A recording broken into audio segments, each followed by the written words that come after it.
Fisioterapia a domicilio. A fisioterapia non se realiza únicamente en centros sanitarios, clínicas, hospitais, centros de saúde, tamén no domicilio do paciente. A atención a domicilio préstase cando 1.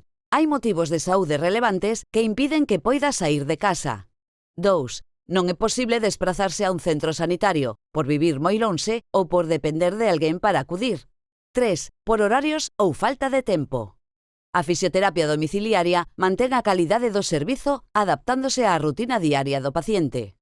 Coñecer a contorna onde vive axudará ao fisioterapeuta a pautar eficazmente os exercicios para realizar adaptándoos ao seu fogar e ao seu mobiliario. Calquera persoa de calquera idade con problemas respiratorios, reumatolóxicos, neurolóxicos, cardiocirculatorios, músculoesqueléticos, etc., pode utilizar os servizos de fisioterapia domiciliaria. Esta ten diversas ferramentas terapéuticas moi eficaces, exercicios e técnicas de terapia manual, respiratoria, neurolóxica, que non necesitan de aparatosas máquinas. Entre os usos da actuación domiciliaria, atopamos a indicada a pacientes que están a esperar unha cirurxía, mantendo a funcionalidade e axudándolles a afrontala de maneira satisfactoria. Realizar a recuperación funcional na contorna domiciliaria pode ofrecer un tratamento máis cómodo e beneficioso. Por iso, non esperes máis. Contacta co teu fisioterapeuta.